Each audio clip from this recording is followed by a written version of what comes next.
महाकाय सूर्यकोटि समप्रभ निर्विघ्नं कुरु मे देव सर्वकार्येषु सर्वदा सबनु करो कल्याण हे दयालु प्रभु सबनु करो कल्याण नर नारी पशु पक्षीनी साथे जीव जंतुनु तमाम सबनु करो कल्याण हे दयालु प्रभु सबनु करो कल्याण। हनुमान जी महाराज की जय। हनुमते नमो नमः। श्री रामचंद्र भगवान की जय।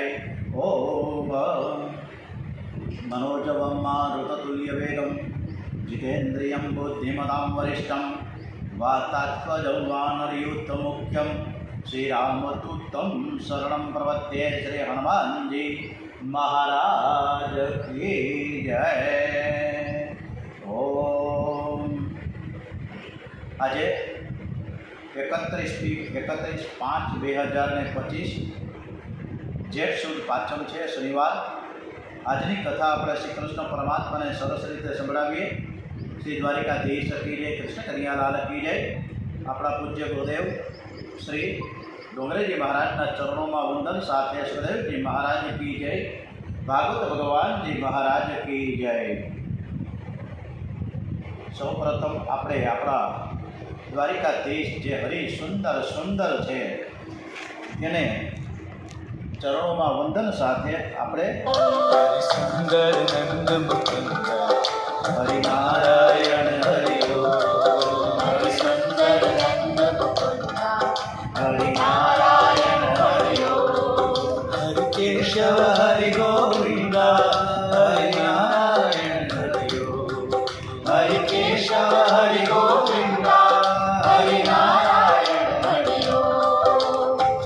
आओ रे गाओ रे गोकुल के प्यारे आओ रे गाओ रे गोकुल के प्यारे आओ रे कान्हा रे गोकुल के प्यारे आओ रे कान्हा रे गोकुल के प्यारे। श्री कृष्ण कन्हैयालाल की जय।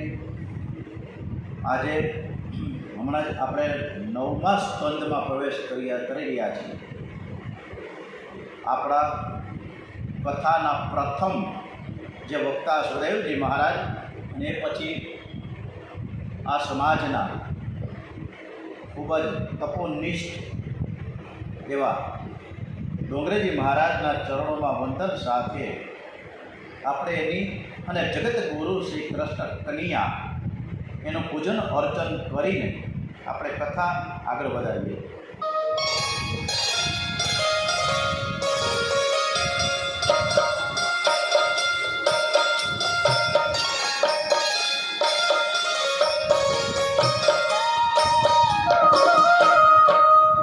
मेरी पूजा गुरु गोविंद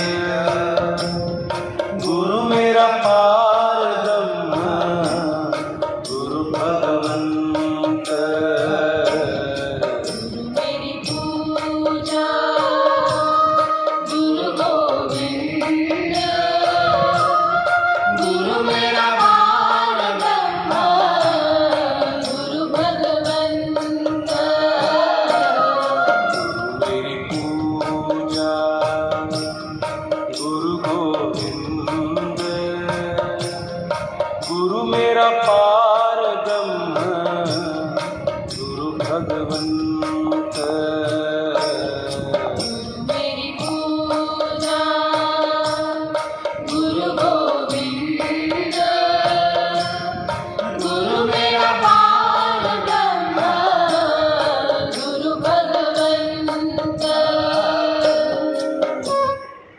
આજે ઘણા બધા શહેરોમાં સાંજે 8:30 થી 9 દરમિયાન મોક ડ્રીલ સાથે સાથે બ્લેકઆઉટ છે।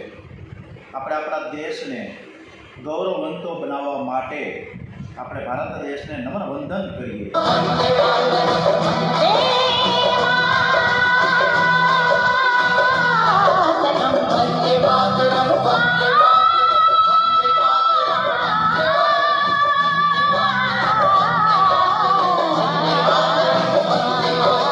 सुखदां सुखदां मनोरसितं तस्य नाम नाम मातरम्।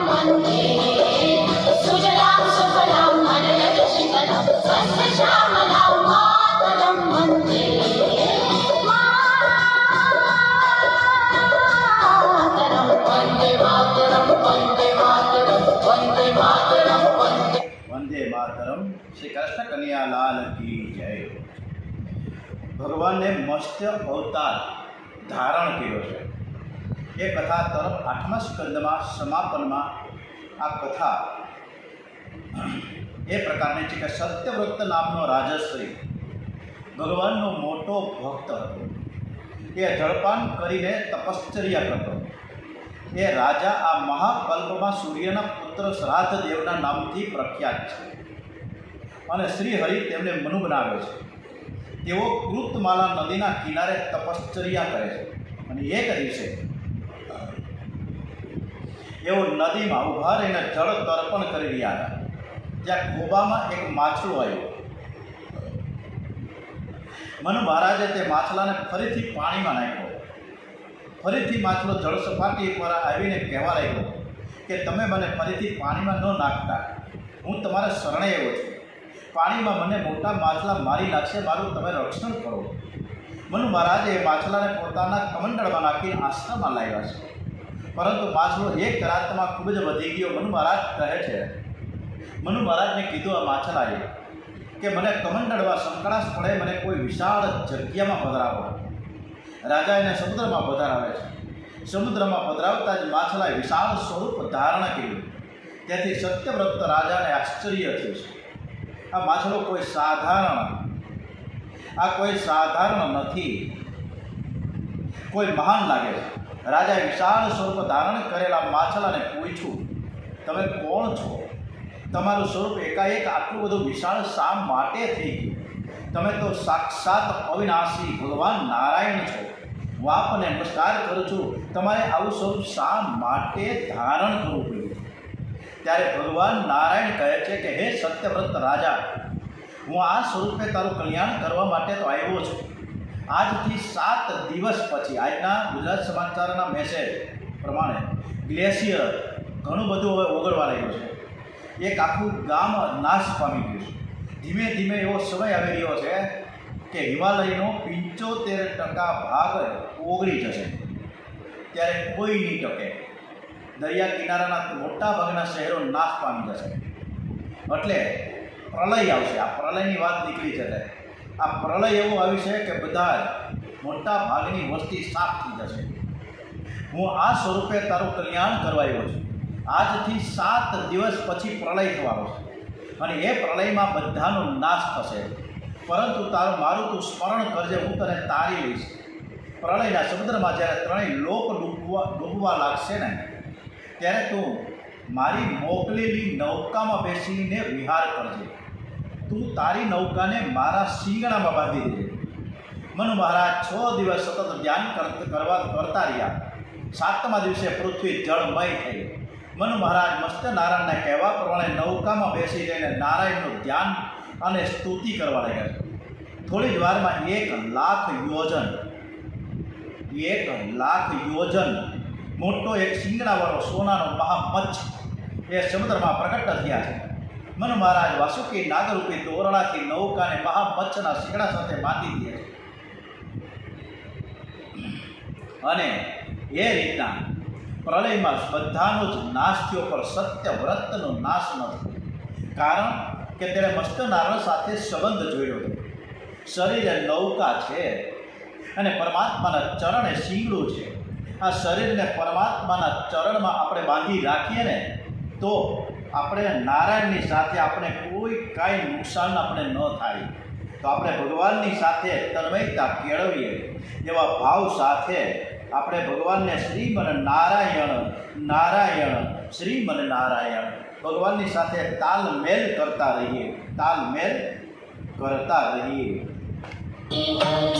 શ્રીમન નારાયણ નારાયણ હરે હરે, नारायण नारायण हरि हरि तेरी लीला सबसे न्यारी न्यारी, हरे हरे तेरी लीला सबसे न्यारी न्यारी, हरि हरि और तेरी लीला सबसे न्यारी न्यारी, हरे हरे तेरी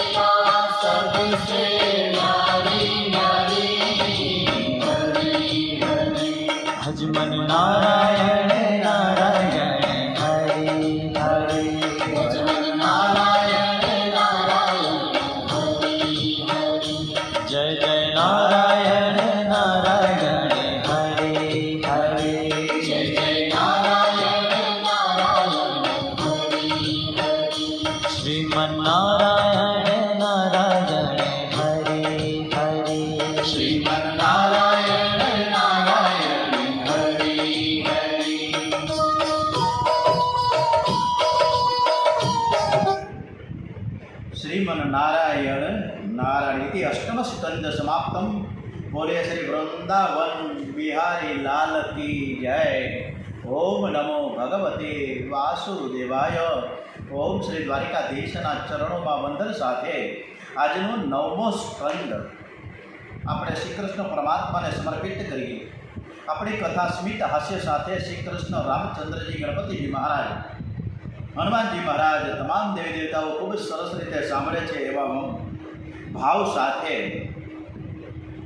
ડોંગરેજી મહારાજની પ્રિય દામોદર સ્તુતિ તરફ દાન કરીને આ 9મા સ્કંદમાં આપણે પ્રયાસ કરીશું. करारविन्देन पदारविन्दं मुखारविन्दे विनिवेशयन्तं वटस्य पत्रस्य पुटेशयानं बालं मुकुन्दं मनसा स्मरामि. बालं मुकुन्दं मनसा स्मरामि. આ 8મા સ્કંદમાં આપણે 4 ઉપાયો બતાવ્યા હતા ડોંગરેજી મહારાજ કે દુઃખમાં હરિનું સ્મરણ. દુઃખમાં દુઃખ આવી પડે, ગજેન્દ્રને દુઃખ આવી પડ્યું, મગરે પૈકડા, એ દુઃખની યાતનાઓ ભોગવતો કોઈ પાછળ જોયું, કોઈ એને સાથ સહકાર ન આપ્યો, ત્યારે હરિનું સ્મરણ કર્યું. બીજું છે સંપત્તિમાં સર્વસ્વનું દાન. જ્યારે આપણી પાસે સંપત્તિ હોય ત્યારે પણ આપણે દાન કરતા રહીએ બલિરાજાની માફક. વિપત્તિમાં સ્વવચન પરિપાલન. બલિરાજાની વિપત્તિઓ પણ આવે, કદાચ વિપત્તિ આવી જાય પણ જે વચન આપ્યું છે એ વામનજી મહારાજ એને પરિપાલન કરવા માટે બલિરાજા કટિબદ્ધ હતા. અને ચોથામાં સર્વ અવસ્થામાં ભગવત શરણાગતિ, એટલે કે સત્યવ્રત. રાજાએ જે રીતે શરણાગતિ સ્વીકારી લીધી, આ 4 ઉપાયો દ્વારા વાસનાનો નાશ થાય. વાસનાને પ્રભુ માર્ગે વાળીએ ને તો તે વાસના ભક્તિ બને છે. અને રાસલીલામાં પ્રભુને મળવું છે, પણ વાસનાનું આવરણ હોય તો મિલનમાં આનંદ આવતો નથી. હર હંમેશ કેટલાક લોકોને જોકે રાસલીલામાં બહુ જ શંકા થાય કે આ રાસલીલાનો વિચાર કરવા જાય તો કુભાવ આવી જાય કે કૃષ્ણ અને રાધા, રાધા અને કૃષ્ણ, કૃષ્ણ અને ગોપી, ગોપી અને કૃષ્ણ, આવી રીતના થોડું હોય તો આમાં કુંભાવ આવી જાય છે. રાસલીલા છે ને નિર્દોષ લીલા છે. આ કથા ગંગા કિનારે થઈ છે. કથા કરનાર સુખદેવજી મહારાજ કેડે કંદોરો નથી તો લગોટી તો ક્યાંથી હોય. નગ્ન અને દિગંબર, જેની આંખમાં આ પુરુષ છે, આ સ્ત્રી છે એવો કોઈ ભાવ નથી, જેના મનમાં કામ નથી, જેના આખું જગત બ્રહ્મરૂપ ભાસે છે, એવા મહાન સુખદેવજી મહારાજ આ કથા કરી રહ્યા છે. ડોંગરેજી મહારાજ, સુખદેવજી મહારાજ હર હંમેશ પ્રભુ સ્મરણ કરવા માટે, કૃષ્ણ કીર્તન કરવા માટે વારંવાર આપણે જણાવે છે. ભાગવતમાં શ્રીરામની કથા અનેક વાર આવે છે. રામ ન આવે ત્યાં સુધી શ્રી કૃષ્ણ આવતા નથી. કોઈ પણ સંપ્રદાયને માનો, પણ જ્યાં સુધી રામજીનું મર્યાદાનું પાલન નહીં કરો ત્યાં સુધી આનંદ મળતો નથી. રામજીની મર્યાદાનું બરાબર પાલન થાય, રામજીના જેવું વર્તન રાખવામાં આવે, મનુષ્યને થોડી સંપત્તિ અધિકાર મળે ત્યારે આ બધું જ ભૂલી જાય છે, મર્યાદાને પણ ભૂલી જાય. પણ રામજીની મર્યાદાનું સરસ રીતે આપણે પાલન કરીએ, રામના જેવું આપણું વર્તન રાખીએ, રામજીની મર્યાદા એ આપણી મર્યાદા બની શકે, એનું મહત્ત્વ છે. શ્રી રામનું ચરિત્ર સર્વથા અને અનુકરણીય છે. શિવજી મહારાજ પણ રામનું રટણ કરતા હતા. કૃષ્ણ એ રામ છે અને રામ છે એ જ કૃષ્ણ છે. એટલે હર હંમેશા ડોંગરેજી મહારાજ કે પ્રભુનું નામ, પ્રભુનું કીર્તન તાલી પાડીને કરો તો જ કથામાં ઉમંગ આવે, કથામાં આનંદ આવે. તો આપણે પણ જ્યારે રામજીના 9મા સ્કંદમાં પ્રવેશ કરીએ છીએ ત્યારે આપણે રામજીનું નાનકડું ધૂન કીર્તન કરીને આ કથા બહુ સરસ રીતે ભગવાનને સંભળાવીએ. શ્રી રામ જય રામ, જય જય રામ. શ્રી રામ જય રામ, જય જય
શ્રી રામ જય રામ જય જય રામ. શ્રી રામ છે એ પૂર્ણ પુરુષોત્તમ. રામચંદ્રજી પૂર્ણ પુરુષોત્તમ હોવા છતાં પણ મનુષ્યને એક આદર્શ બતાવ્યો છે. શ્રી રામનો માતૃ પ્રેમ અદ્ભુત છે, એનો પિતૃ પ્રેમ અદ્ભુત, બંધુ પ્રેમ તો અદ્ભુત, એક પત્ની વ્રત એ પણ અદ્ભુત. આ સઘળું જીવનમાં ઉતારવા જેવું છે. રામાયણમાં દરેક પાત્રનો એક આદર્શ ચરિત્ર છે. શ્રી રામચંદ્રનો માતા પ્રત્યેનો પ્રેમ અને સીતાજીનો રામ પ્રત્યેનો, ભરત તેમજ લક્ષ્મણજીનો ભાઈ પ્રત્યેનો પ્રેમ એક આદર પાત્ર છે. શ્રી કૃષ્ણ કહે છે તે કરવાનું છે, અને જે તે કરે ને તે આપણાથી થાય નહીં ને કરવું પણ નહીં. શ્રી કૃષ્ણે રમતા રમતા કાલી નાગને પણ નાખ્યો અને તેની ઉપર નાચ્યા. તેમણે ટચલી આંગળી ઉપર ગોવર્ધન પર્વતને ઉંચકો છે. શ્રી કૃષ્ણ માખણની ચોરી કરે છે, સાથે તેને પૂતનાનું ઝેર પણ પી ગયા છે. શ્રી કૃષ્ણના ચરિત્રનું જો અનુકરણ કરવું હોય ને તો પહેલાં પૂતના ચરિત્રથી કરવું જોઈએ, પછી આગળ વધાય. તમે ઝેર પધરાવ્યા પછી જ શ્રી કૃષ્ણ ચરિત્રનું અનુકરણ કરજો, ડોગરેજી મહારાજ આપણને કહે છે. શ્રી રામની લીલા સરળ છે, એની બાળ લીલા પણ સરળ છે. જ્યારે શ્રી કૃષ્ણની લીલા બહુ જ ગહન છે ને અટપટી છે. શ્રી રામે તો સરળતાની હદ વટાવી દીધી. શ્રી રામ જેવો સરળ પુરુષ આ જગતમાં કોઈ થયો જ નથી. સીતાજી અગ્નિ પરીક્ષા આપી છતાં પણ એક ધોબીના કહેવાથી શ્રી રામે સીતાજીનો ત્યાગ કર્યો. આમ કરીને શ્રી રામે જગતને આદર્શ બતાવ્યો છે કે રાજાનું વર્તન કેવું હોવું જોઈએ. સીતાજીએ પણ પોતાનો સ્ત્રી ધર્મ જરૂર બતાવ્યો છે. મારા પતિ એ મારા પરમેશ્વર છે. દુનિયાની કોઈ પણ સંસ્કૃતિમાં આવો ત્યાગ જોવા નહીં મળે. રામાયણ એક અપ્રતિમ ગ્રંથ છે અને તે રામકથા અપ્રિતમ કથા છે. નરસિંહ અવતારની કથા એ ક્રોધનો, વામન અવતારની કથા એ લોભનો, અને રામના અવતારે કામનો નાશ કેવી રીતે કરવો એ બતાવ્યું છે. ક્રોધ, લોભ અને કામનો નાશ થયા પછી જ કૃષ્ણ ભગવાનનો પ્રગટ થાય છે. ક્રોધ, લોભ અને કામનો નાશ થાય પછી જ પરમાત્મા મળે, કૃષ્ણ મળે. એટલે પહેલા સ્કંદથી કૃષ્ણ કથા શરૂ થતી નથી, પણ વાસનાના ક્ષય થયા પછી તેની શરૂઆત થાય છે. મનુ મહારાજના મોટા દીકરા ઈશ્વાકુના વંશમાં રઘુનાથજી પ્રગટ થવાના છે. મનુ મહારાજના બીજા પુત્ર પુરુષરુદ્રના હાથે અજાણતા ગાયની હિંસા થઈ, એનો વંશ વધ્યો. મનુ મહારાજના પુત્ર નભગને ત્યાં નાભાગનો જન્મ થયો. નાભાગ છે શિવનો ભક્ત હોવાથી એમની કૃપાથી તેમને ત્યાં અંબરીશનો જન્મ થયો. અંબરીશ એ મર્યાદા ભક્તિના આચાર્ય છે. ભાગવતમાં ડોંગરેજી મહારાજ અને સુદેવજી મહારાજ કોઈ રાજા કે રાણીની કથા નથી કહેતા. ભાગવતમાં પરમહંસની કથા છે. અંબરીશ મહારાજ રાજમહેલમાં પરમહંસ જેવું જીવન જીવે છે. આ અદ્ભુત કથા છે. એટલે જ આપણે આ કથાનું નામ આપ્યું છે દિવ્ય ગાથા. ભાવ પ્રેમ શ્રીમદ ભાગવત દિવ્ય ગાથા આપણા આ ગ્રંથનું નામ, આ ટાઇટલ છે કે આમાં ભાવ છે, આમાં પ્રેમ છે. આ દિવ્ય ગાથા છે. પરમહંસ એટલે કપડાં ભગવા કર્યા છે એવું નથી, ભક્તિના રંગે રંગાયેલા હોય એને આપણે પરમહંસ કહી શકાય. અંબરીશ જેવો ભગવાનનો મહાન ભક્ત કોઈ થયો નથી. એ પોતાના સર્વ અંગોનો ઉપયોગ પરમાત્માના માટે જ કરે છે. એનું મન શ્રી કૃષ્ણના ચરણ કમળમાં, વાણી તો ભગવત ગુણોનું વર્ણન કરવામાં, તો હાથ છે એમના હરિમંદિરને સાફસૂફ કરવામાં, પગ છે ભગવાનના મંદિરોની પગપાળા યાત્રા કરવામાં, કાન છે ભગવાનની કથા સાંભળવામાં, અને આંખો છે મુકુંદ ભગવાનની મૂર્તિના દર્શન કરવામાં મસ્ત રહેતા. આ રીતે અંબરીશના એના એક હાથ, પગ, આંખ બધું જ એકદમ તનીનતાથી થતું. ભગવત સેવામાં જે શરીરને ઘસાવે છે એનું દેહ અભિમાન ઓછું થાય. કાંકરોલીમાં જે દ્વારિકાનાથ બિરાજમાન છે એ અંબરીશ રાજાના ઠાકોરજી છે. એમના ઈષ્ટદેવ દ્વારિકાનાથ છે. રાજા હોવા છતાં પણ ઠાકોરજીની સેવાજીની જાતે જ કરે છે. કોણ? અંબરીશ રાજા. કારણ કે એ દ્વારિકાનાથ અંબરીશ રાજાને ઠાકોરજી છે. ભોજન કરે તો તેનું પેટ ભરાય, પરંતુ ભજન કરે, સેવા કરે તો તેને ફળ મળે છે. અમરીશ રાજા ભગવાનના દર્શન કરવા જાય ને ત્યારે ઉઘાડા પગે ચાલતા જાય. એવો મહેલના વૈભવોની વચ્ચે પણ સંન્યાસી જેવું જીવન ગુજારે છે. મનુષ્યની અમરીશ રાજા જેવી ભક્તિ ન થાય તો કાંઈ નહીં, પણ અમરીશ રાજાનું એના જીવન ચરિત્ર મુજબનું અનુકરણ તો થવું જ જોઈએ. અમરીશ રાજાના મહેલમાં અનેક નોકરો હતા, છતાં રાજા રાણી દ્વારિકાનાથની બહુ જ પ્રેમથી ભાવપૂર્વક સેવા કરતા. દ્વારિકાનાથ માલિક છે અને હું એમનો સેવક છું, એવી એમની નિષ્ઠા છે. મંદિરમાં પુહારીની સેવા પણ જાતે જ કરે છે. ભગવાન જો તમને ખૂબ જ સંપત્તિ આપે તો તમે તમારું કામ કરવા માટે ભલે નોકર ચાકર કામવાળા રાખો, એનો વાંધો નહીં, પણ ઠાકોરજીની સેવા કરવા માટે કોઈ નોકર રાખવાની જરૂર નથી. કોઈ નોકર નહીં રાખતા. ઠાકોરજીની સેવા તમે જાતે જ કરો. જે સેવા કરે છે તેને જ તેનું ફળ મળે છે. 4 વસ્તુમાં બદલી ન ચાલે. ભોજનમાં આપણે બદલે બીજો કોઈ ભોજન કરે ન ચાલે. મરણમાં આપણી બદલે કોઈ બીજો મરી જાય એમ ન ચાલે, આપણે જ મરવું પડે જ્યારે ટાઈમ આવે ત્યારે. પરણવામાં અને ઠાકોરજીની સેવાની બદલી ન ચાલે. ઠાકોરજીની સેવા આપણે જ કરવી જોઈએ. ઘણા ખુદે તો આપણે એમ કહે છે કે તમારા વતી અમે 24 લાખના ગાયત્રી મહામંત્ર કરીશું અને એનું પુણ્ય શ્રેય તમને મળશે. એટલે મોટા ભાગે આપણે ભૂદેવોને આ કામ સોંપી દઈએ છીએ, યથા યોગ્ય દક્ષિણા આપી દઈએ. પણ એની બદલે જો પોતે આપણે જાતે કરીએ તો એ વિશેષ સાર છે. આ 4 કામ આપણે જાતે કરવા પડે છે. એ પર અમરીશ રાજાએ શ્રી કૃષ્ણની આરાધના કરવા માટે 1 વર્ષ સુધીનું એકાદશીનું વ્રત કરવાનો નિયમ કર્યો. એકાદશીનું વ્રત કેવી રીતે કરવું જોઈએ ડોંગરેજી મહારાજે આપણે ખૂબ સરસ રીતે ભાવથી સમજાવ્યું કે આ વ્રત ખૂબ જ વિધિપૂર્વક થવું જોઈએ. બને તો એકાદશીનું વ્રત નિર્જળા કરવું જોઈએ. જો એમ ન થઈ શકે તો એકાદશીનું વ્રત છે દૂધ ઉપર કરીએ, અને કદાચ દૂધ અને ફળ ઉપર કરવામાં આવે તો પણ વાંધો નથી. દૂધ અને ફળ ઉપર કરો. એકાદશીના દિવસે બહુ જ ભૂખ લાગે તો 2-3 વખત દૂધ પીઓ, 2-3 ફળ ખાઓ, એનો વાંધો નથી. એને જ એકાદશીનું ફળ મળે છે. મોરૈયો, આપણે તો સાબુદાણાની ખીચડી કહીએ, અનેક પ્રકારની અત્યારે વાનગીઓ આવી ગઈ છે.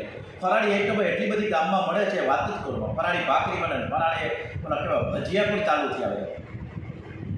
મોરૈયો અને આપણે રાજગરાની પૂરી કરીને, રાજગરાના શીરો કરીએ, દાણા કરીએ, પતરી કરીએ, હવે તો બાલાજીનો ચેવડો ખાય, તળેલા મરચાં ખાય, સૂકી ભાજી ખાય, તો એનાથી ફળ મળતું નથી. એમાં દાળ ભાત ખાનારાને તો ખૂબ જ પાપ લાગે છે. ઇસ્કોનના જે અનુયાયીઓ છે, હરે રામા હરે કૃષ્ણ પ્રભુ પાદશ્રીના, એના ઘરે મને બરાબર ખબર છે કે હું જ્યારે ભાવનગર મામલતદાર હતો ત્યારે અમારા એક ખાસ મિત્ર ભાવેશભાઈ પટેલ, જે ઇસ્કોનના, તો એમના ઘરે હું 11 કરવા ત્યાં જતો. એના ઘરે કોઈ દિવસ કોઈને ચા ન પાય એકાદશીના દિવસે. ક્યારે પણ દાળ ભાત શાક રોટલી ખાય જ નહીં. મહેમાન આવે તો પણ એને એકાદશીનું વ્રત કરવાનું ફરજિયાત. આ રીતે એકાદશી છે. એકાદશીના પ્રકાર 2 છે: નિષેધ વ્રત અને પરિપાલન વ્રત. નિષેધ વ્રત અનાજ ખાવાથી દોષ ન લાગે માટે કરે છે. એકાદશીના દિવસે બરાબર સંયમ રાખીને ભક્તિ કરવી. એકાદશી એમને નથી થતી. ડોંગરેજી મહારાજે આપણને એક વસ્તુ આપણને સમજાવે છે કે બરાબર સંયમ રાખીને ભક્તિ કરવી જોઈએ. એકાદશીનું વ્રત 3 દિવસ કરવું જોઈએ. ઓહો, ત્યાં તો આપણે ઢગલો થઈ જાય. 3 દિવસથી આખી મેળ પડે આપણે. એકાદશીનું વ્રત 3 દિવસનું કીધું છે. દસમને દિવસે એકવાર સાદું અને સાત્વિક ભોજન આપણે બપોરે કરી લીધું, પછી સાંજે બંધ. દસમના દિવસે એકવાર સાદું સાત્વિક ભોજન કરવું. એકાદશીના દિવસે વ્રત બરાબર કરે, રાત્રે જાગરણ કરે, અને દ્વાદશીના દિવસે એટલે કે 12ના દિવસે એકવાર ભોજન કરે બપોરના. આમ આ 3 દિવસના વ્રતમાં એટલી બધી શક્તિ છે કે તેનું પુણ્ય તમને 11-12 દિવસ સુધી પાપ કરતા અટકાવશે. એકાદશી સમાન શ્રેષ્ઠ બીજું કોઈ વ્રત છે જ નહીં. જો તમે વ્રત કરવાનો મક્કમ વિચાર કરશો તો ભગવાન જરૂર તમને શક્તિ આપશે. અને આજે એકાદશીની વાત નીકળી ત્યારે મને ધન્ય એકાદશી ગાવાનું મન થયું. તો આપણે ધન્ય એકાદશી ધન્ય એકાદશી એકાદશી કરી દે તો વ્રજ સુખ પામીએ. ધન્ય એકાદશી એકાદશી કરીએ તો વ્રજ સુખ પામીએ. ધન્ય એકાદશી એકાદશી કરી દે તો વ્રજ સુખ પામીએ. ધન્ય એકાદશી એકાદશી કરીએ તો વ્રજ સુખ પામીએ.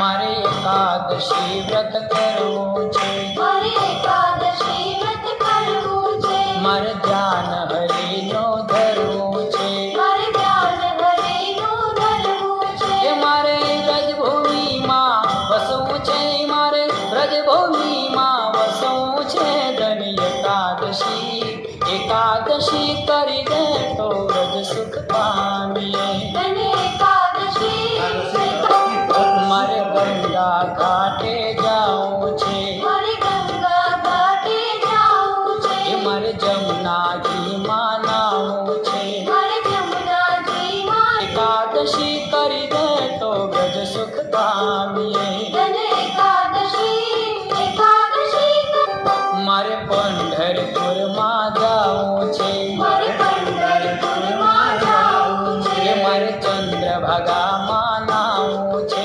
મારે ચંદ્રભાગામાં નાવું છે. મારે વિઠ્ઠલ રાયને નિરખવા છે, મારે વિઠ્ઠલ રાયને નિરખવા છે. ધન્ય એકાદશી એકાદશી કરી દે તો વ્રજ સુખ પામીએ. ધન્ય એકાદશી એકાદશી કરીએ તો વ્રજ સુખ પામીએ. આપણા શાસ્ત્રોમાં એકાદશીનું વ્રત ખૂબ જ મહાન બતાવ્યું છે.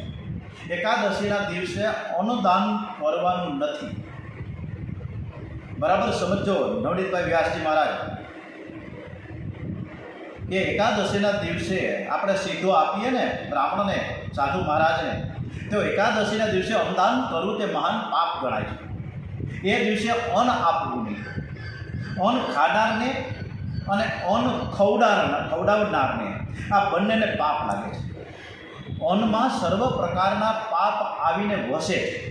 વ્યભિચારનું, બ્રહ્મહત્યાનું અને ચોરીનું પાપ એકાદશીના દિવસે અન્નમાં આવતું હોવાથી જે ખાય અને ખવડાવે ને માથે આ પાપ લાગે છે. એટલે એકાદશીને દિવસે આપણે પણ જમીએ નહીં, દાળ ભાત શાક રોટલી નહીં કરીએ. એકદમ પવિત્ર મનથી આપણે એકાદશી વ્રત કરીશું. સાથે સાથે અન્નદાન નહીં કરીએ, કોઈને પણ જમાડવા નહીં. જમાડવા હોય તો ફ્રૂટ આપો, ફળ આપો, દૂધ આપો અથવા બીજી કોઈ સામગ્રી ફરાળી.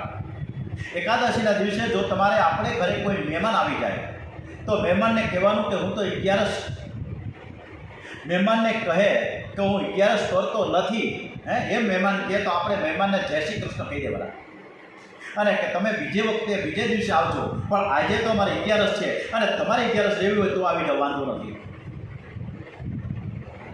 કેટલાક લોકો ચાતુર્માસની એકાદશી કરે છે પણ એની દાનત બગડે છે. ડાઈ વાતો કરે કે અમે 4 મહિનાની 11 કરીએ છીએ. અરે 4 મહિનાની કરો છો તો ભગવાન ઉપર શું ઉપકાર કરો છો?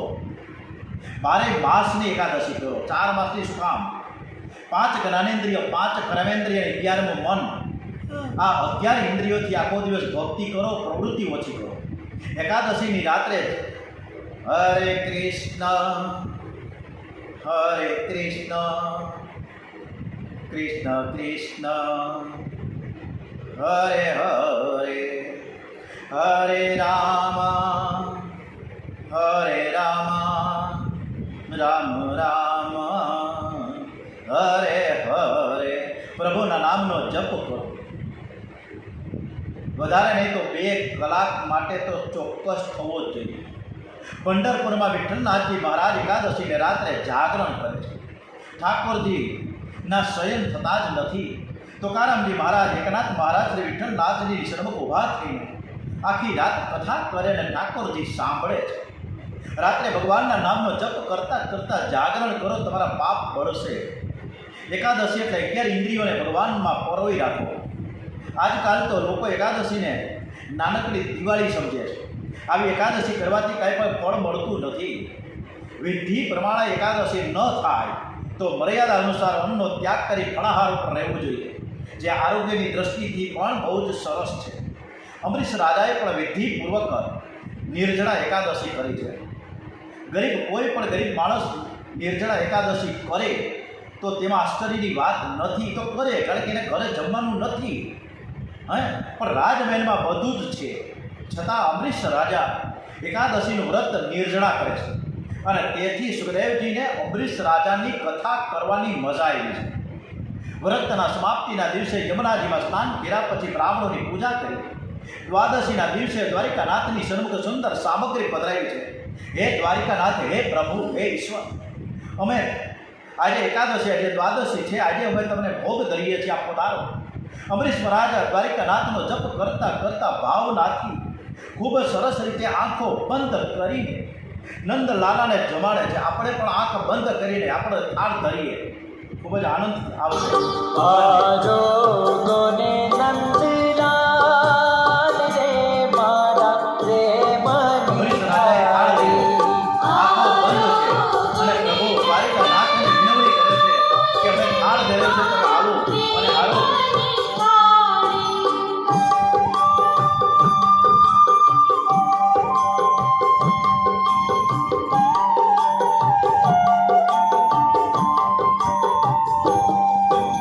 મેં તો રસોઈ મારા હાથે બનાવી,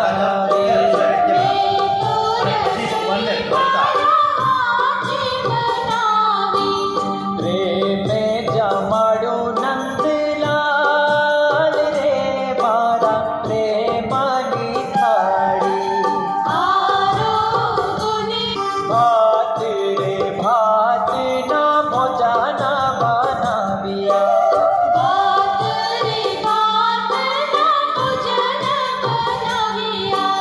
વિધના છે પકવાન રે મારા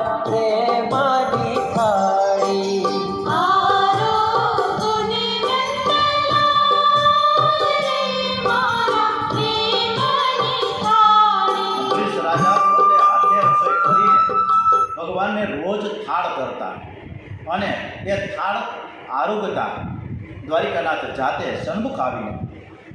હવે દ્વાદશીના દિવસે આ રીતના થાળ ભોગ કર્યો છે. એને એ જ સમયે દુર્વાસા ઋષિ એક વખત ત્યાં પહોંચ્યા. અમરીશ રાજાએ સ્વાગત કર્યું અને કહ્યું કે મહારાજ, આપે બહુ જ કૃપા કરી છે, હવે ભોગની તૈયારી છે, પ્રસાદ લઈને પારણા કરો. દુર્વાસા ઋષિએ કહ્યું કે હજી અમારું મધ્યાહન કર્મ બાકી છે, આ બધી વિધિઓથી હું નિવૃત્ત થઈને આવું છું. અમરીશ રાજાને એવો નિયમ છે કે 13ની પહેલાં દ્વાદશીના દિવસે પારણા કરવા. અમરીશ રાજાએ કહ્યું કે આપ સંધ્યા કરીને જલ્દીથી પધારજો. દુર્વાસા ઋષિએ આમંત્રણનો સ્વીકાર કર્યો. યમુનાજીમાં સ્નાન કરી દુર્વાસા મુનિ મધ્યાહન સંધ્યા કરવા બેઠા છે, અને એ સંધ્યામાં ઓમ ભૂર્ભુવઃ સ્વઃ તત્સવિતુર્વરેણ્યં ભર્ગો દેવસ્ય ધીમહિ ધિયો યો નઃ પ્રચોદયાત. ગાયત્રી મહામંત્રનો જપ કરતા કરતા દુર્વાસા ઋષિ તન્મય થયા કે તેમને સમયનું ભાન ન રહ્યું. અમરીશ રાજા જોડામાં મુકાઈ ગયા છે. બ્રાહ્મણોને જમવાનું નિમંત્રણ આપ્યું છે. બ્રાહ્મણને જમાડ્યા પહેલાં મારે જમાઈ નહીં, અને હું કંઈક લઈ લઉં તો નિયમનો ભંગ થશે અને બ્રાહ્મણોનું અપમાન થશે, અને હું જો કાંઈક લઉં તો મારા વ્રતનો ભંગ થશે. કરવું શું? દ્વાદશી પૂરી, આ 12થી પૂરી થવાની હવે થોડી જ પળ બાકી છે. બ્રાહ્મણોના કહેવાથી રાજાએ જળપાન કરીને પારણા કર્યા છે. પછી શાંતિથી દુર્વાસા મુનિની રાહ જોતા બેઠા. દુર્વાસા ઋષિને સૂર્યનારાયણ માથે એવા ભાન થયું કે હજી બહુ મોડું થઈ ગયું, રાજાના વ્રતનો મેં ભંગ કરાવ્યો. તે મનમાં વિચાર કરે કદાચ રાજાએ પારણા કરી લીધા હશે. ના ના, મારા જેવા બ્રાહ્મણ અને હું તો ઋષિ, આમંત્રણ જેણે આપ્યું છે એ થોડાક કોઈ રીતે પારણા કરે. અને વિચાર કરતાં કરતાં આવી પહોંચ્યા અમરીશ રાજાના રાજમહેલમાં.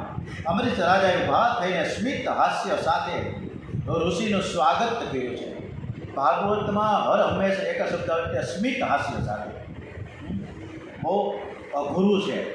આ સ્મિત હાસ્ય કરો.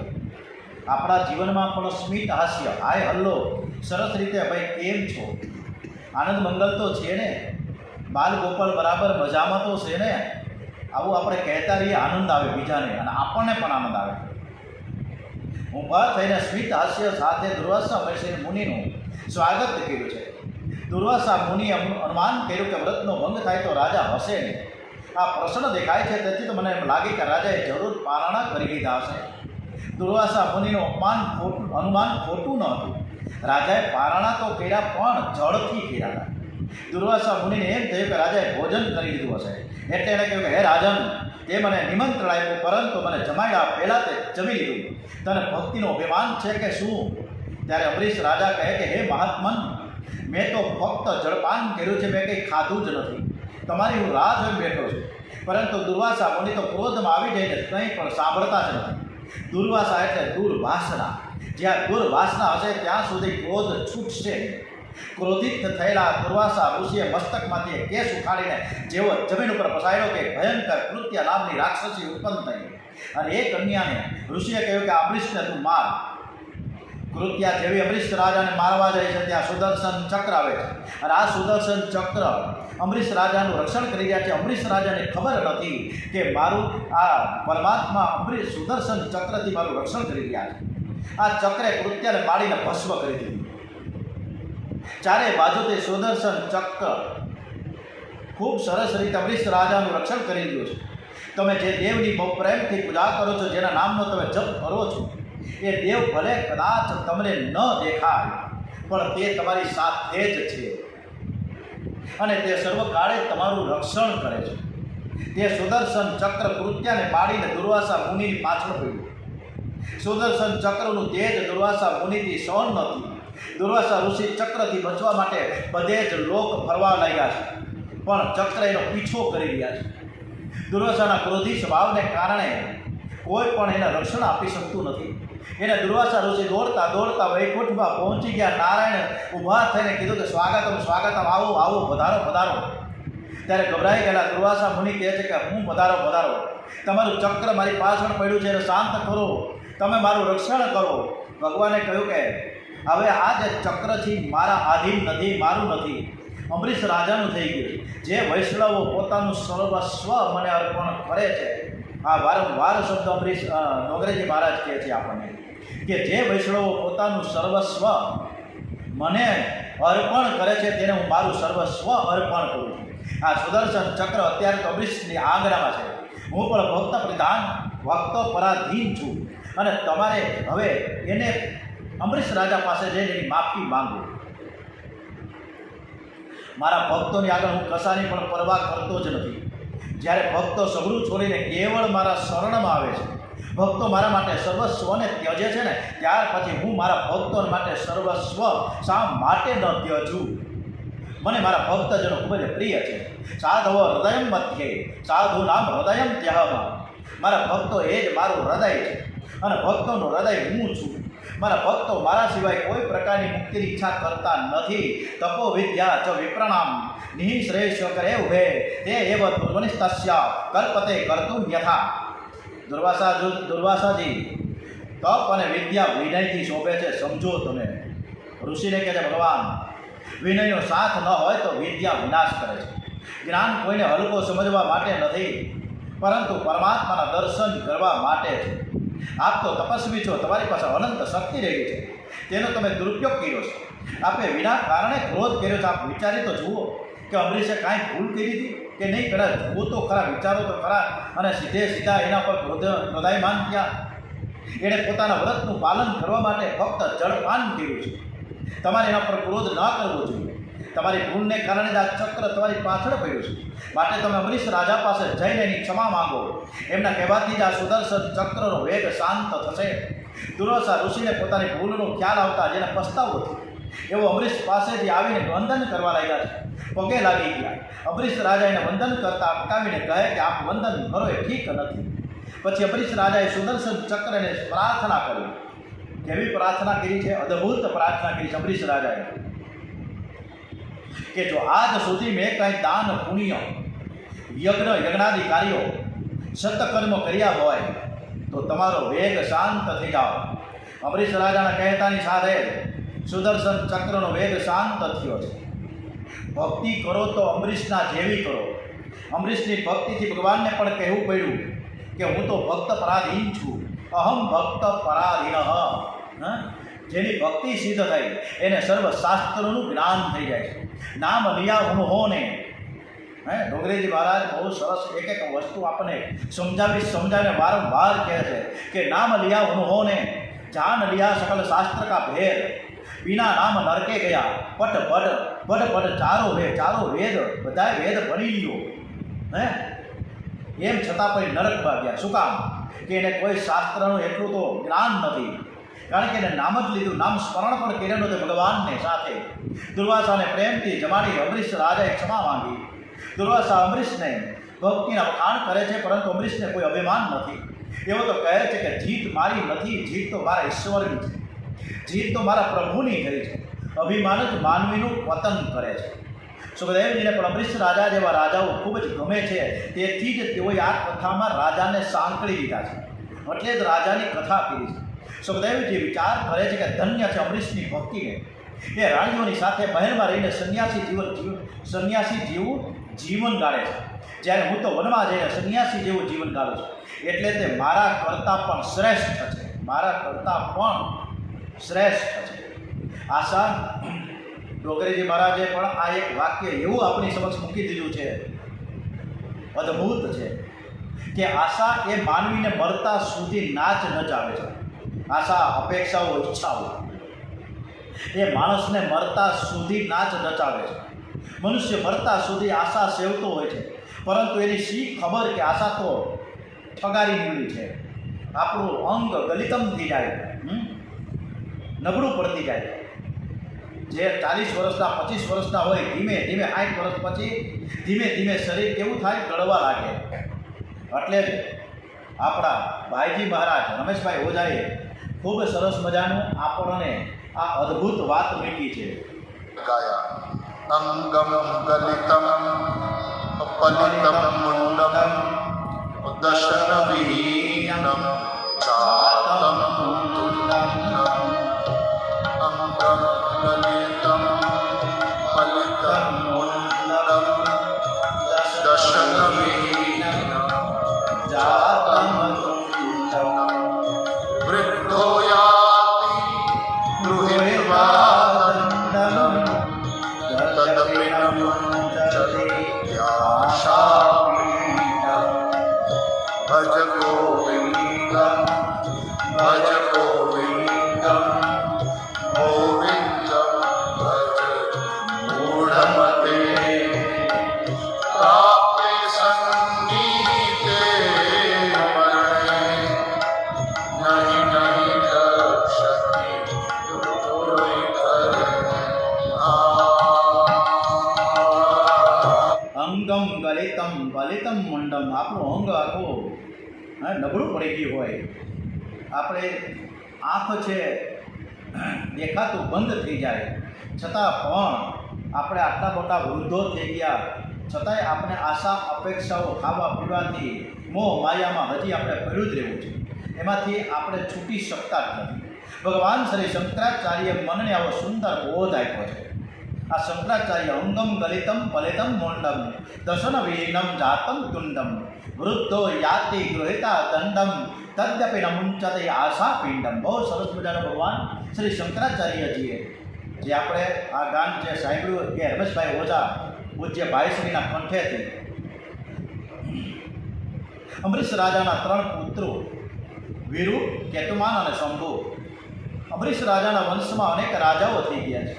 પછી તે મનુ મહારાજના મોટા દીકરા ઈશ્વાકુના વંશમાં રામજીનું પ્રાગટ્ય થવાનું છે. ઈશ્વાકુ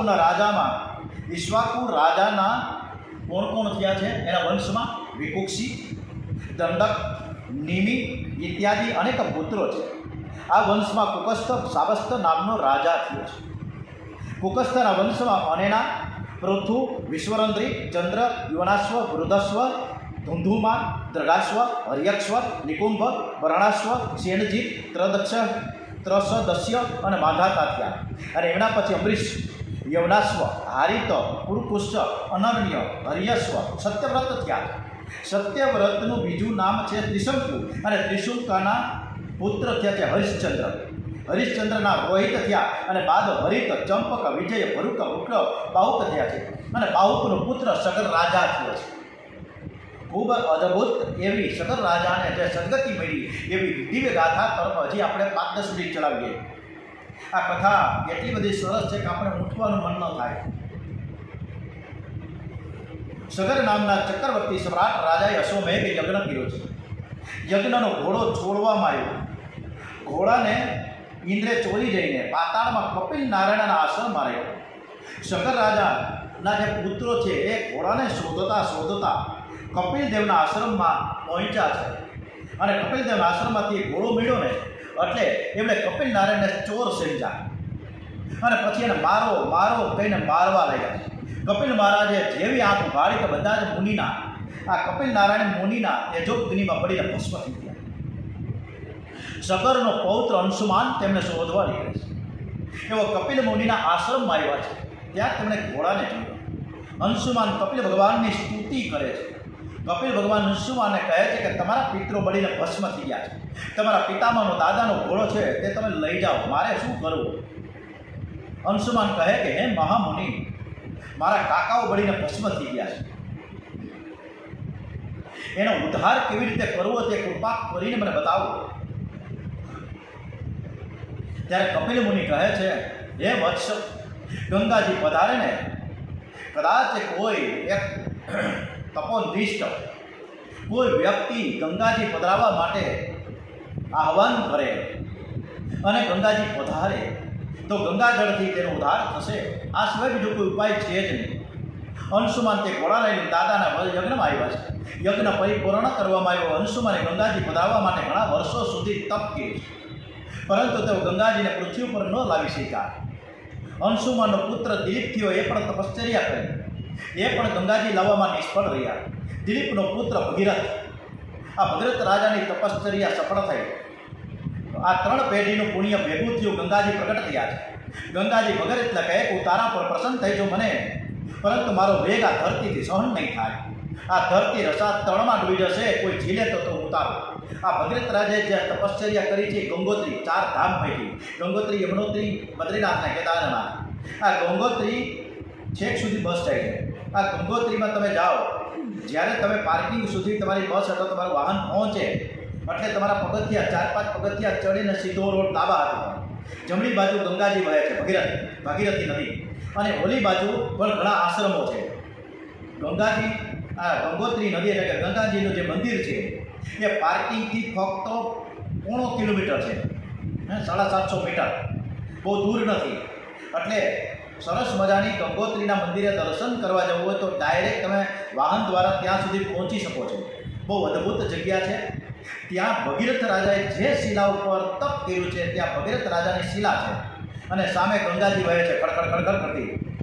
આવા ગંગાજી એવું કીધું કે જો હું પ્રસન્ન થઈ અને હું નીચે આવું ધરતી ઉપર તો આ ધરતી રસાત તળમાં ડૂબી જાય, એટલે કોઈ ઝીલે ને તો હું ઉતરું. એટલે ભગીરથ રાજાએ ભગવાન શંકરને પ્રસન્ન કરવા માટે તપ શરૂ કર્યું છે. અને જ્યારે તપ શરૂ કરે ઓમ નમઃ શિવાય, અને આપણે પણ ગંગાજીને પ્રસન્ન કરવા માટે આપણે ભગીરથ રાજાની સાથે સ્તુતિમાં જોડાઈ જાય. આંખ બંધ કરીને ખૂબ જ આપણે શિવ ઉપાસના કરીએ. બહુ આનંદ આવે એવી આપણે આ શિવ ઉપાસના, કારણ કે ભગીરથ રાજાએ ગંગાજીનું અવતરણ કર્યું છે અને આપણે દ્વારકા મારવા હરિદ્વાર હરકી પોડીમાં જાય અને ગંગાજીમાં નાહીએ બહુ મજા આવે. પણ એ મજા લેવા કરતાં પહેલાં આપણે ભગવાનના સ્મરણમાં મજા લઈએ. શિવ શંકરાય, શિવ શિવ શિવ શંકરાય, શંકરાય શિવ શિવ શિવ. ભગીરથ રાજા સ્તુતિ કરી રહ્યા છે, પ્રાર્થના કરી રહ્યા છે. ઓમ નમઃ શિવાય, ભોલેનાથ, જય ભોલેનાથ, જય ભોલેનાથ, જય ભોલેનાથ. શંકરાય શિવ શિવ શિવ શિવ ઓમ નમઃ શિવાય, શિવ ઓમ નમઃ શિવાય, શિવ ઓમ નમઃ શિવાય, શિવ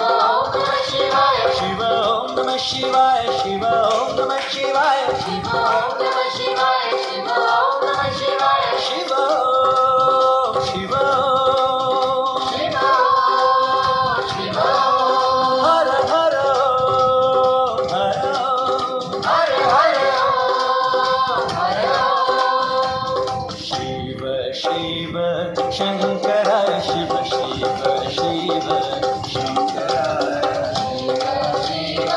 શંકરાય શિવ શિવ શિવ શંકરાય શિવ ઓમ નમઃ શિવાય શિવ ઓમ નમઃ શિવાય શિવ ઓમ નમઃ શિવાય શિવ ઓમ નમઃ શિવાય શિવ ઓમ નમઃ શિવાય શિવ ઓમ શિવ ઓમ નમઃ શિવાય શિવ હર ઓમ નમઃ શિવાય હર ઓમ હર ઓમ નમઃ શિવાય હર હર હર ઓમ શિવ ઓમ હર હર શિવ શિવ શિવ ઓમ હર ઓમ શિવ શિવ હર શિવ શિવ શંકરાય શિવ શિવ શિવ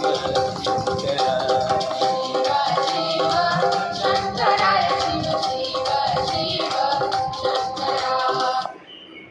શ્રી સોમનાથ મહાદેવ કી જય. ભગવાન શંકરજીને પ્રસન્ન કરવા માટે તપ શરૂ થયું છે. ખૂબ સરસ મજાની સ્તુતિ ભાવથી વંદના થઈ રહી છે. ભગીરથ રાજાએ ખૂબ સરસ મજાની ભગવાન શંકરને પ્રસન્ન કર્યા છે. ગંગાનો વેગ ઝીલવા માટે શંકર ભગવાન તૈયાર થયા છે. ગંગોત્રીમાં ભગવાન શંકરે કેડમાં હાથ દઈને ઊભા છે. ગંગોત્રી અતિ દિવ્ય પવિત્ર ભૂમિ આકાશ માર્ગેથી ગંગાજી પધારે છે. શિવજી પોતાની જટા ઉપર ગંગાજીને ઝીલે છે. જટાઓની એવી ભૂલ ભલામણી કરી નાખી કે ગંગાજીની જટામાં હલવાઈ ગયા. અંદરને અંદર ફરતા જે બહાર નીકળવાનો માર્ગ મળતો નથી. શિવજીએ ગંગાજીને બહાર કાઢવા માટેનો રસ્તો આપ્યો. અનેક દેશને પવિત્ર કરતાં કરતાં ગંગા પાતાળમાં પધાર્યા છે. ગંગા સાગર કલકત્તાથી આગળ ગંગા સાગર છે ત્યાં પધાર્યા છે. સગર રાજાના બાળકો જ્યાં ભસ્મ થયેલા એ ભસ્મની જ્યાં માટી થઈ એ માટીને ગંગાજીને સ્પર્શ થતાં સગર રાજાના બાળકોને સદગતિ મળી ગઈ. સગરના પુત્રોને મળ્યા પછી ગંગાજળના સ્પર્શથી મુક્તિ મળી. તો જીવતા જે ગંગા સ્નાન કરે ગંગાજીની પૂજા કરે તેની મૃત્યુ પછી સદગતિ મળે એમાં શું આશ્ચર્ય છે. સ્નાન સત્કર્મ કરવા માટે છે. સ્નાન છે ને એ એમને ધોવાકા મારવા માટે નથી. આપણે જે ગંગાજીમાં તો આપણા પાપ બધું ધોળાઈ જાય એમ કાંઈ ધોવાતા નથી. આપણું મન નિર્મળ બનાવવું પડે ત્યારે થાય. સ્નાન સત્કર્મ કરવા માટે છે. તમારાથી બીજું કંઈ ન થાય તો ઘરમાં સ્નાન કરો ને ત્યારે ગંગામાને મનથી વંદન કરો. ગંગા હર હર ગંગે હર હર ગંગે બોલો તો તમને ગંગા સ્નાનનું ફળ મળે છે. બોલીએ છીએ હર હર ગંગે માત કી જય. અને આજે આપણે હરકી પોડી જઈ ગયા છીએ. અને હરકી પોડીમાં જે આરતી અત્યારે 5:30 વાગ્યા છે બરાબર 7:15 કલાકે હરકી પોડીમાં સરસ મજાની આરતી થઈ ગયા છે. અને એ આરતીમાં આપણે પણ ગંગાજીની સામે જ ઉપસ્થિત છીએ એવા ભાવ સાથે ગંગા આરતી. ओम जय गंगे माता श्री जय गंगे माता जो नर तुझको जाता जो नर तुझको जाता मन वांछित फल पाता. ओम जय गंगे माता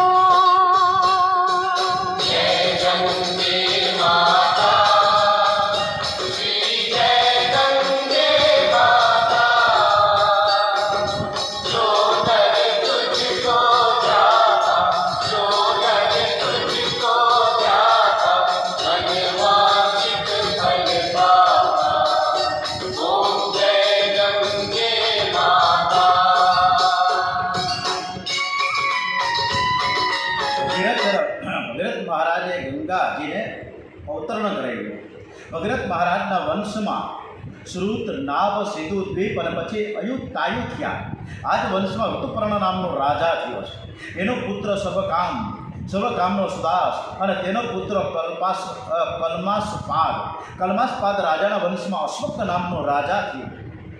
અશ્વકનો મુલક બન્યો. અશ્વકનો પુત્ર મુલક અને મુલકનો પુત્ર નારી કવચ નામનો રાજા થયો છે. આ વંશમાં દશરથ, ઐડવીજ અને વિશ્વાસહ રાજાઓ થયા છે. વિશ્વાસો પછી તેનો પુત્ર ખંડવાંગ રાજા થયો છે. ખંડવાંગ રાજાને દેવો તરફથી જાણવા મળ્યું કે 48 મિનિટ સુધી તેનું મરણ થવાનું છે. તો આ બધી વાતો એટલી બધી ડોંગરેજી મહારાજે મૂકી છે, ઘણી આપણે અજાણ છે આ બાબતોથી. ખંડવાંગ રાજાને દેવો તરફથી એવું જાણવા મળ્યું, રાજાને એવું જાણવા મળ્યું કે 48 મિનિટ પછી તેનું મરણ થવાનું છે. તેથી તેણે સર્વસંગ છોડી દઈ અને તેણે મનને પોતાના ભગવાન તેણે ઈશ્વરમાં લીન કરી દીધું. આમ ખંડવાંગ આદિ નારાયણનું ધ્યાન કરતાં કરતાં કૃતાર્થ થયા છે. ખંડવાંગ પછી દીર્ઘબાહુ, અને દીર્ઘબાહુને ત્યાં રઘુ મહારાજ છે ને બહુ જ જ્ઞાની હતા અને અતિ ઉદાર. રઘુ રાજા એકવાર સર્વદક્ષિણ નામનો યજ્ઞ કર્યો છે. સર્વદક્ષિણ નામનો યજ્ઞ. આ સર્વદક્ષિણ યજ્ઞમાં તેણે પહેરેલું આખો યજ્ઞ છે, બહુ સમજવા જેવું છે. આપણને ખબર જ નથી કે સર્વદક્ષિણ યજ્ઞ એટલે શું. કે સર્વદક્ષિણ યજ્ઞમાં તેણે પહેરેલું વસ્ત્ર છોડીને બધું જ દાન આપી દેવાનું છે. તેથી રઘુ રાજાની કીર્તિ બહુ વધી ગઈ. આથી સૂર્યવંશનું નામ પડ્યું રઘુવંશ, અને રઘુવંશ ત્યાંથી શરૂ થયું. રઘુ રાજાનો પુત્ર અજ થયા. અજ રાજાનું લગ્ન ઇન્દુમતી રાણી સાથે થયું. એમને ઘેર જે બાળક થયા એનું નામ છે દશરથ. ચક્રવર્તી સાર્વભૌમ રાજા શ્રી દશરથ અયોધ્યામાં રાજ કરી રહ્યા છે. હવે આપણે દશરથ રાજાની કથા આવતીકાલે શરૂ કરીશું. શું છે દશરથ રાજા, કોણ હતા, કૌશલ્ય કોણ હતા, આ બધી કથા ખૂબ જ અદ્ભુત છે. આ દિવ્ય કથા આપણે આવતીકાલે કરીશું. ત્યાં સુધી આપણે કૃષ્ણ કન્યાને આપણે ખૂબ સરસ મજાની આરતી કરીશું, અને આરતી કરીને આપણે આવતીકાલ ઉપર પછી કથામાં બધા જોઈન્ટ થશે બરાબર. આવતીકાલે ફીટ સવારના 8 થી 9 આપણે કથા કરીશું. તો આપણે આરતી તરફ વળીએ.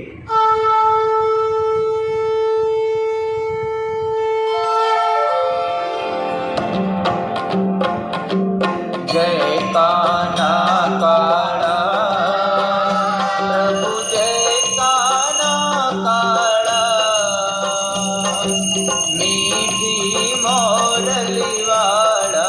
મીઠી મોરલી વાળા, ગોપીના પ્યારા. ઓમ જય કાના કામણ ગારા કાન કામણ બહુ કીધા, પ્રભુ કામણ બહુ કીધા. માખણ ચોરી મોહન, માખણ ચોરી મોહન, ચિત ચોરી લીધા. ઓમ જય કાના કાળા. શ્રી દ્વારિકાધીશ કી જય. ગણપતિ મહારાજ કી જય. હનુમાનજી મહારાજ કી જય. શ્રી ડોંગરેજી મહારાજ કી જય. શ્રી ભાગવત ભગવાનજી મહારાજ કી જય. ઓમ નમો ભગવતે વાસુદેવાય. શ્રી ભારત માતા કી જય. વંદે વેદ માતરમ. ઓમ નમઃ પાર્વતી પતય. હર હર હર હર હર મહાદેવ હર. આજે વ્યાસ સાહેબ છે એટલે મહામૃત્યુંજય મંત્ર 6 વખત કરશે. 6 વખત